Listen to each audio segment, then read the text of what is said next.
اعوذ باللہ من الشیطان الرجیم بسم اللہ الرحمن الرحیم وقال والمؤمنون والمؤمنات بعضهم اولیاء بعض یامرون بالمعروف وینہون عن المنکر۔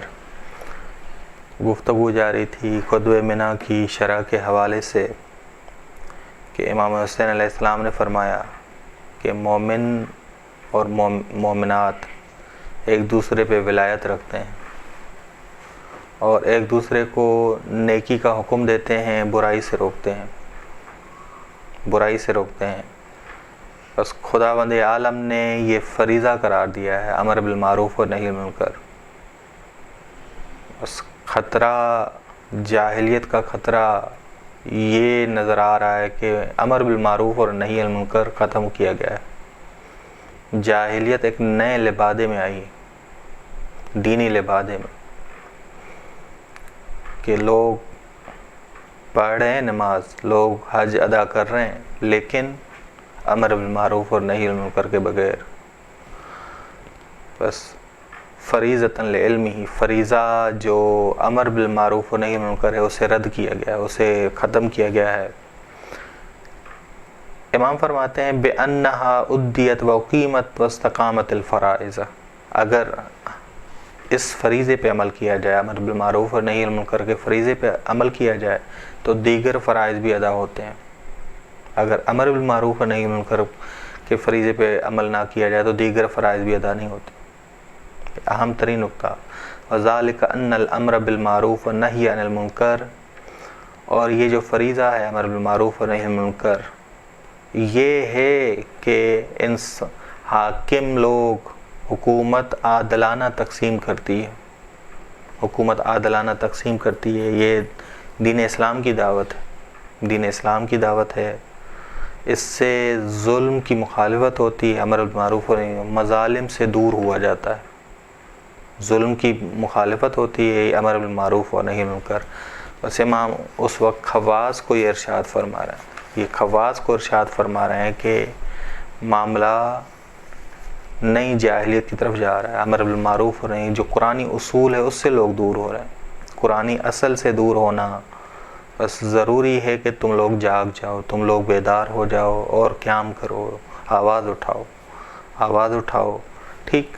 بس امام نے دیکھا کہ حالات کہاں جا رہے ہیں، ایسا معاشرہ بن رہا ہے جہاں کوئی فرق ہی نہیں کہ کوئی مرتد ہو جائے، فرق ہی نہیں پڑتا کسی کو، جہاں فرق ہی نہیں ہے کہ ایک خلیفہ کہہ رہا ہے کہ بنو ہاشم نے معاذ اللہ ڈھونگ رچا، نبوت کا ڈھونگ رچا، نہ کوئی وحی آئی ہے نہ کوئی خبر آئی ہے، توحید اور وحی کا صاف انکار، اور کوئی آواز ہی بلند نہیں کر رہا۔ سویا ہوا دین قبول کر رہے ہیں تمام لوگ، سوئے ہوئے دین میں، سویا ہوا دین کیا ہے؟ امر بالمعروف اور نہی عن المنکر کو نکال دو، سویا ہوا دین ہے۔ بس امر بالمعروف اور نہی عن المنکر یہ دین کی شہرگ ہے، دین کی شہرگ ہے۔ بس اگر کوئی کہے معاشرے میں کہ اگر ہمارا کیا تعلق، اگر کوئی برائی کرے ہمارا کیا کام، فلاں شادی میں حدود الہی کی پاسداری نہیں ہو رہی تو ہمارا کیا کام، ہم کیوں کہیں، ہم کیوں خراب۔ لیکن مومنین اپنی ذمہ داری سمجھتے ہیں، مومنین اپنی ذمہ داری سمجھتے ہیں۔ بس بے روح اسلام، امام حسین نے دیکھا کہ بے روح اسلام بنایا گیا، بے روح اسلام بنایا گیا ہے۔ بس تبھی امام نے کہا کہ الا ترون ان الحق لا یعمل بہ، حق پہ عمل نہیں ہو رہا، باطل سے روکا نہیں جا رہا۔ بس قرآنی اصول کی سراسر کیا ہو رہی ہے، مخالفت ہو رہی ہے، قرآنی اصول کی سراسر مخالفت ہو رہی ہے۔ بس ضروری تھا کہ قرآنی اصولوں پہ کیا ہو، عمل ہو، قرآنی اصولوں پہ عمل ہو۔ بس امام حسین علیہ السلام نے بنو امیہ کی ہر چیز کا معائنہ کیا، مسلمانوں کی حالت دیکھی، حاکم کو دیکھا، بنو امیہ کے دربار کو دیکھا، بنو امیہ کی جنگوں کو دیکھا، بیت المال کی تقسیم کرنے کی کیفیت کا معائنہ کیا جو امام خطبے میں ذکر کر رہے ہیں، مال زکوٰۃ کی تقسیم کرنے کی کیفیت کو دیکھا، سب میں امام نے جاہلیت کو پایا. ان سارے امور بنو امیہ کے جو سارے امور تھے اس میں جاہلیت آشکار طور پہ امام کو نظر آئی. امر بالمعروف اور نہی عن المنکر کے بغیر پایا. بس امام سمجھ چکے تھے کہ اسلام کے نام پر حکومت جاہلانہ ہو رہی ہے. اسلام کے نام پہ حکومت جاہلانہ ہو. اسلام کے نام پہ قرآن اور دین کاملاً اسیر ہو چکا ہے. قرآن اور دین کاملاً اسیر ہو چکا ہے. یہ امام علیہ السلام نے یہ خطبہ منام امام ارشاد فرما رہے ہیں. ٹھیک. بس امام حسین علیہ السلام نے دیکھا کہ جاہلیت کامل طور پہ پلٹ آئی ہے، لیکن اس کا رنگ پہلی والی جاہلیت سے الگ ہے، کیونکہ پہلی والی جاہلیت تو آشکار طور پہ شرک والی تھی، بت پرستی والی تھی. یہ جاہلیت کے کہتے ہیں کہ ہم مسلمان ہیں، دین کے لبادے میں ہیں، لیکن دین ان کا رسمی بن چکا ہے. رسمی نہیں بنا. اگر حاکم فاسق ہے، شراب خور ہے، اعلانیہ طور پہ گناہ کرنے والا ہے، ہندوستان میں بت بیچتا ہے، بت فروش ہے، انہیں کوئی فرق ہی نہیں پڑتا. ایک حاکم اسلامی جس کا کام ہے کہ توحید پہ کام کرے، موحد خود بھی ہو، معاشرے کو موحد بنائے، وہ کیا کر رہا ہے؟ ایک ملک کو مشرک بنا رہا ہے، ایک علاقے کو مشرک بنا رہا ہے. بس بے قصور جانوں کا قاتل ہے. قرآن وہاں اسیر ہو جائے گا، وہاں امر بالمعروف و نہی عن المنکر نہیں ہوگا. ضروری تھا کہ امام اس قرآنی اصل کیا ہے؟ امر بالمعروف اور نہی عن المنکر، اس کو قائم کرنے کے لیے اپنا پاکیزہ خون دیں. کیونکہ اب تقریر سے معاملہ حل نہیں ہونا تھا، اب خطاب سے معاملہ حل نہیں ہونا تھا، اب خط سے معاملہ حل نہیں ہونا تھا. اسد کاہلی رسول خدا صلی اللہ علیہ وسلم کے بزرگ صحابی تھے. امام کے پاس آئے، فرمایا کہ میں بہت بوڑھا ہوں، 100 سے اوپر عمر تھی. بعض نے کہا 90، بعض نے کہا کہ نہیں 100 سے کچھ سال اوپر تھے، 100 سال سے اوپر. آئے امام کے پاس، کہا کہ میں بوڑھا ہوں، بہت بوڑھا ہوں، قدرت نہیں ہے کہ میں اپنا دفاع کر سکوں، قدرت نہیں ہے میرے پاس کہ میں کسی کو قتل کر سکوں، لیکن قتل ہونے کی قدرت رکھتا ہوں کہ میں قتل ہو جاؤں، قتل ہو کے آپ کا دین کا دفاع کر سکتا ہوں. میں اتنا بہادر ہوں کہ میدان کربلا میں شہید ہو جاؤں.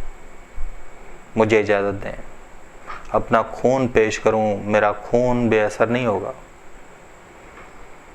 میں آپ کے جد رسول خدا صلی اللہ علیہ وسلم کا شاگرد تھا. بس میرے خون میں اور دوسروں کے خون میں فرق کرتا ہے. کیوں؟ کیونکہ میں آپ کے جد کا میں صحابی ہوں، آپ کے جد کو میں نے پایا ہوا ہے. آپ تب بچے تھے، آپ بچے کو میں نے بڑا ہوتے ہوئے دیکھا ہے. کتنا کمال ہے انسان قرآنی اصل کو قائم کرنے کے لیے اتنا بوڑھا، اتنا ضعیف، اتنا کمزور اپنی جان پیش کرنے آیا. اسے معلوم ہے کہ وہ دشمن کے لشکر میں سے کسی کو قتل نہیں کر پائے گا، اپنی جان کا بھی دفاع نہیں کر پائے گا. دوسروں کا خون اور میرا خون، اس میں فرق ہے، کیونکہ میں آپ کے جد کا رسول خدا صلی اللہ علیہ وسلم کا میں صحابی ہوں. اور 40 سال اسد کاہلی نے 40 سال نماز مغرب کے جو وضو ہے اس کے ساتھ صبح کی نماز پڑھی تھی. اہل بیت علیہ السلام کی مانند اصحاب امام حسین علیہ السلام بھی اسی طرح تھے. 2 کپڑے لیے انہوں نے، 2 کپڑے امام سے لیے. ایک کپڑا سر کے اوپر باندھا تاکہ آنکھیں کھلی رہیں، اور دوسرا کپڑا کمر پر باندھا. بس 2 کپڑے امام سے لیے، ایک سر پہ باندھا کہ آنکھیں کھلی رہیں، اتنے بوڑھے تھے، اور ایک کمر پہ باندھا کہ میدان میں چلنے کے قابل ہوں. بس یہ پاکیزہ خون ہے جو رنگ لایا. پاکیزہ خون ہے جو رنگ لایا.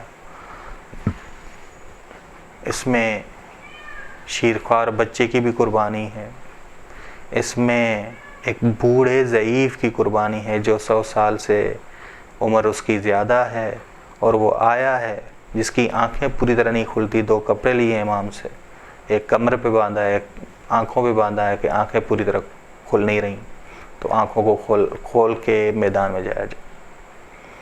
بس انہوں نے آ کے قربانی دی تاکہ امر بالمعروف اور نہی عن المنکر, بس انہوں نے ذمہ داری اپنی سمجھ لی تھی. انہوں نے اپنی ذمہ داری سمجھ لی تھی کہ جاہلیت جو جدید لبادے میں آئی ہے اس کے لیے خون کی ضرورت ہے, پاکیزہ خون کی ضرورت ہے. حالانکہ اسد کاہلی کسی کو قتل نہیں کر پا رہے تھے, انہیں معلوم تھا کہ امام کیا دینے آئے, اپنا پاکیزہ خون دینے آئے ہیں. بس پاکیزہ خون دینے آئے ہیں تو میرے خون کی بڑی قدر و قیمت ہے, کیونکہ میں صحابی رسول خدا صلی اللہ علیہ وسلم. بس امام نے اپنی ذمہ داری سمجھی, اور اصحاب امام حسین علیہ السلام نے بھی اپنی ذمہ داری سمجھی. وصلی اللہ علی محمد و اہل بیتہ الطیبین الطاہرین.